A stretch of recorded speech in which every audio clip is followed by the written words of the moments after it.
So what would be your advice to people who are getting started? Okay, they are getting on a one-on-one call with someone, maybe on a phone call or on a Zoom call. How should they start? How should they present it? How should they reveal the price? How should they get the customer to pay the price? And sometimes immediately they won't pay. How should they follow up? So, little bit on that. Yeah, absolutely. So, see, the first thing about the call, I have like phases of this, but I'll just like give a quick overview so that you can like understand, and then we could dive deeper specifically into any phase if you desire. But overall, the one thing that I notice is that when you're starting out, a lot of people like don't build enough rapport, right? So the first thing you should do is, but then again, it needs to be like thin balance, right? So hey, how's it going? How's the week been, right? um, and that's like pretty much like what I like to do. Other than that, some people go deeper, like, oh, so chacha theek hai, and all that, that. And then some people are like, don't even do that. That's like basic human interaction that I think everyone should like know about, right? Once you're done that, the next stage that I would recommend is that you take authority, or you kind of like take the frame, right? So it's very important that when you are doing the call, right, the person is coming to you for some sort of advice or service that you are considered an authority in, right? So now, if in the case the person starts going like, hey, you tell me the price, okay, so tell me, what do you do, right? What happens is you have They take the instantly. control of the call, not you, hence they are in charge of the pricing as well. Exactly. So then what happens is, then, a lot of people are like, how you were saying, please, sir, that ends up happening because you haven't taken the frame in the first place. So what I like to do is, hey, just to be clear, how this call is going to be like is, I'm going to just ask you some questions just to make sure that I can understand your situation better. And then based on that, I could like advise you, what's the next step and everything. And if I think I cannot help you, I would be more than happy to recommend you to somebody else in my network who would be a right fit for the same, right? And then usually there's agreement in this, and the person understands that, I'll be asking that person questions before I answer their other FAQs that they might have, right? So this is like basic thing, like just take the frame, understand, set expectations. So once you've built a rapport, once you've set the frame, the next thing that I like to do is do some discovery. Now this is very common sense, but common sense is not common. But for example, if you like go to a doctor, like this has been happening since like you were a kid, right? Where you go to a doctor, they're like, after they've done that, they don't need to necessarily like build a frame because they're a doctor, boards, right? And again, if your marketing is good, which we can get into later, like if you have a good personal brand, you might not even need to build the frame necessarily because you are the frame and they already know you, right? So the third thing is like do discovery, right? So the doctor simply asks you like, hey, kya dikkat hai? What's the problem? Right? So similarly, you just ask the prospect, hey, what's the problem right now? What attracted you specifically to actually book this call with me today?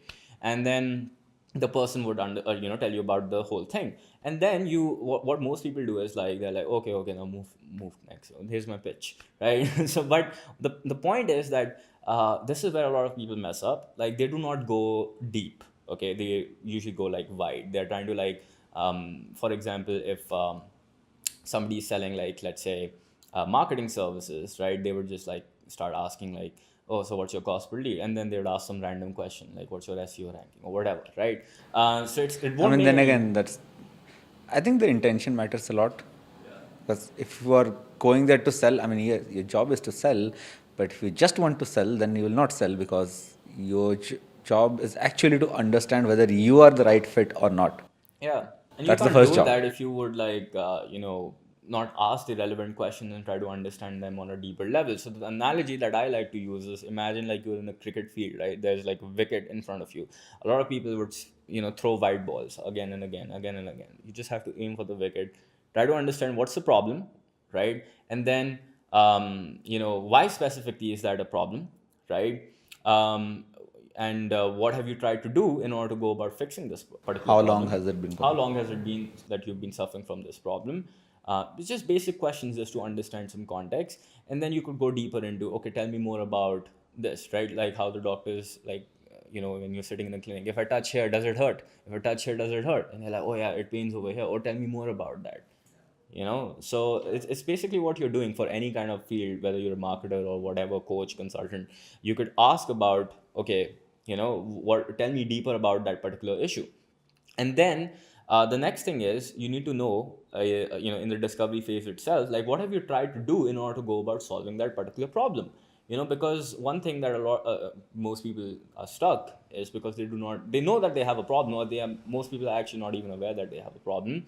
But even if they know, they don't go about fixing it or not take any kind of action. But some people do, but they have had some sort of bad experience. So it's important that as a salesperson, you know, if you're let's say you're selling a phone or you're selling an air purifier, right? Have you tried any other air purifier in the past? What Have you did and tried any didn't other work? phone? What about it didn't work, right? Because then you'll have like some past pains associated to it. Then you can like make sure that you can handle by making sure that your product is superior, right?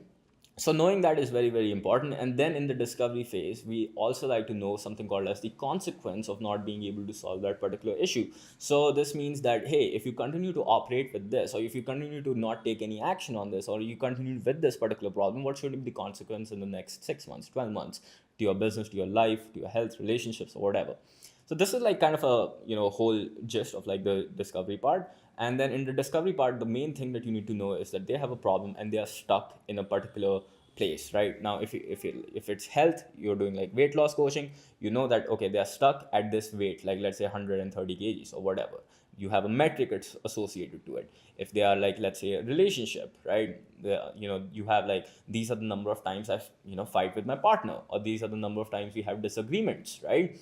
Or if you are doing money, like this is the current revenue of my company right now, right? So you need to know that, and you need to know that there has a problem associated because of which they are stuck at that particular level.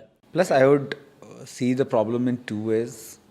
I love Franklin for this analogy where he says like the problems can be an escape or an arrival. Escape is like, hey, I'm obese, I want to lose weight. Arrival is I'm fit, I want to get a six pack. Right? Either of the cases, what you mentioned is correct. Person is stuck. Yeah, They want to get out or go up. We just need to uncover that thing. yeah, like it's like the analogy that I like to use is, imagine you're stuck in an island, right, where there's no food, shelter, water, proper, and there's no social life or whatever, and you're surrounded in this situation, and you want to go to a destination which is island number two. So if you don't paint the picture of that island, right, if you don't make that person realize that, hey, how long has it been since you had like a social life, how long has it been since you had that decent meal, right? So then, and until that's not happening, you are doing sales incorrectly, in my